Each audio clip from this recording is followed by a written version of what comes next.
verset 9, il est écrit, puis l'Éternel étendit sa main et toucha ma bouche. Et l'Éternel me dit, voici, je mets mes paroles dans ta bouche. Donc, certainement, comme il était un enfant, il avait du mal à s'exprimer devant les gens. Mais le Seigneur... Alors, ce que je peux ajouter un peu ici, c'est qu'au début, Jérémie se sentait d'abord très petit. Il s'est négligé d'abord. Pour lui, il se disait que non, puisque je suis petit, avec mon âge, je ne peux pas me tenir face aux bonnes personnes qui sont devant moi. Là, ils sont en train de parler des royaumes. Donc lui, il va faire face au roi. Donc, avec son âge, il ne peut pas se tenir devant eux pour pouvoir parler. Mais la promesse de Dieu est toujours là. Il dit, moi-même, je serai avec toi. Ne crains pas, je serai avec toi. Et lui, c'est basé aussi sur la promesse parce que Dieu lui a dit que je serai avec toi. Et il a su vaincre aussi, c'est parce que la parole de Dieu lui avait été communiquée. Dieu lui a donné non seulement la promesse, il a confirmé sa promesse avec la parole qui pouvait lui accompagner. Donc nous ne pouvons que vaincre si la parole de Dieu est avec nous. C'est un peu ça que je pouvais ajouter. Merci. Exactement dans cet esprit que Dieu va intervenir lorsqu'il cite ses paroles. Dans un premier temps, il lui dit ne crains pas, parce que l'enfant était troublé effectivement.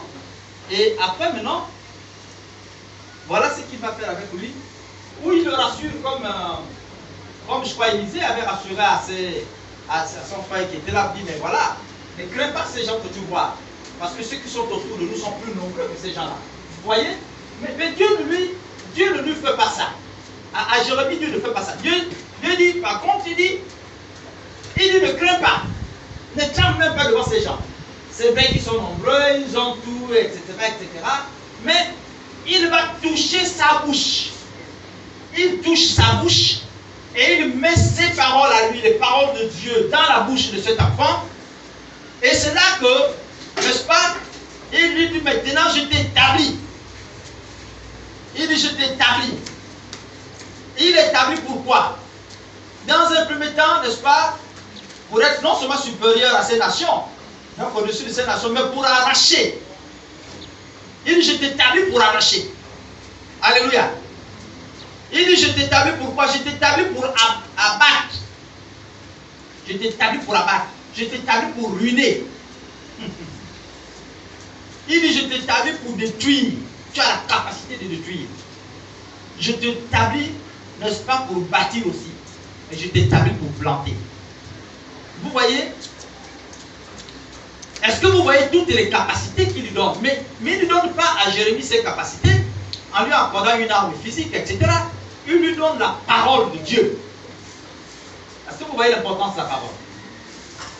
Et je disais aux autres tout à l'heure que les chrétiens que nous sommes, nous ne sommes pas chrétiens, nous n'avons pas cette capacité christique parce que nous venons à l'église tous les jours. Ce n'est pas ça. Mais la force de la parole de Dieu qui est en nous fait de nous des hommes et des femmes de Dieu. Donc les chrétiens, les hommes qui craignent Dieu, les femmes qui craignent l'Éternel. C'est ça qui fait de vous ce que vous êtes. Quand vous arrivez quelque part et que quelqu'un vient à vous menacer, vous avez cette capacité-là. Vous comprenez ça? Mais tout ça parce que la parole a la capacité d'amener à l'existence des choses invisibles. C'est-à-dire, la parole vous donne une force surnaturelle que vous n'avez pas idée, vous n'avez même pas la moindre, j'ai envie de dire, pensée. C'est que vous êtes capable de faire avec Dieu. En utilisant la parole de l'Éternel qui est en vous. Vous ne savez pas. Alléluia. Vous ne savez pas ce que vous êtes capable de faire avec Dieu. En utilisant sa parole. C'est pourquoi Dieu ne donne pas à Jérémie ici n'importe quoi, il lui donne la parole. Et la Bible déclare que Dieu a amené à l'existence tout ce qui est invisible aujourd'hui et qui existe, qui est invisible hier et qui existe aujourd'hui, par le moyen de la parole. Amen. La parole a une grande étendue de puissance et de force. Chaque chrétien devait pouvoir comprendre l'importance d'avoir la parole de Dieu en lui. Et la Bible dit que cette parole-là désormais en lui, puisqu'il parle désormais au nom de l'Éternel, il aura la capacité de pouvoir arracher. Pourquoi il parle d'arracher? Quand on parle d'arracher ici, vous voyez ça plus dans l'image de la lutte. N'est-ce pas? Donc moi.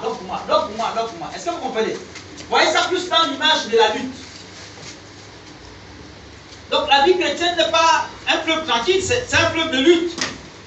Si quelqu'un vous enseigne que une fois devenu chrétien, tout devient rose, je vous assure que c'est un mensonge. J'allais dire c'est pas loin de mensonge, mais c'est du mensonge. Non pas que ça soit loin, mais c'est carrément du mensonge. Il est tenté de vous mentir. Tout devient rose pour toi. Tout est maintenant accompli. Non.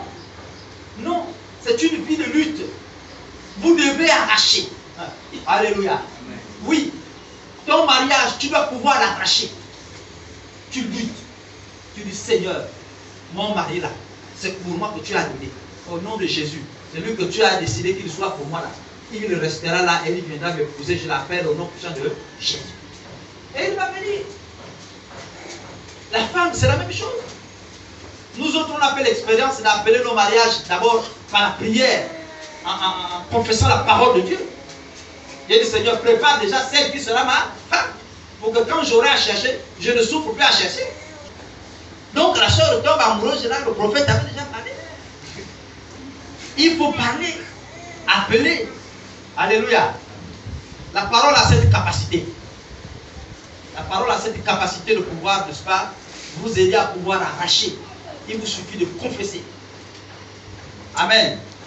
Si quelqu'un vous prive de votre poste de responsabilité, ou que vous travaillez, ou quoi que vous soyez, etc., ou de vos notes à l'école, dites, Seigneur, dans le nom de Jésus, parce que tu m'as donné ce pouvoir, je viens restaurer mes notes dans le nom puissant de Jésus. S'il vous prive de votre avancement, dites-lui, Seigneur, ce que tu m'as donné m'appartient, c'est pour moi. Ce n'est pas pour quelqu'un d'autre. Aujourd'hui, là, je mets un terme à cette brimade. Je déclare que je suis sur le tableau d'avancement. Et vous serez. Donc ça ne sert à rien que vous restez souvent à prier pour les mêmes sujets alors que Dieu vous a déjà donné ces choses. Quand vous priez même, vous ne croyez même pas que Dieu vient l'accomplir. Vous revenez sur les mêmes choses parce que vous craignez. Vous ne savez pas si ça va s'accomplir ou ça ne s'accomplira jamais. Vous êtes donc dans le flou total. Alléluia. Et c'est ça qui nous trouble le plus. C'est ça qui nous trouble le plus. Nous avons la capacité de détruire. On s'étonne. Sinon, on rentre dans une forme de peut-être encore de crainte ou d'interrogation. Et donc, voyez-vous, parfois nous ne savons pas. Quand on prie, on reste là, on n'examine même pas les résultats de Dieu. Donc,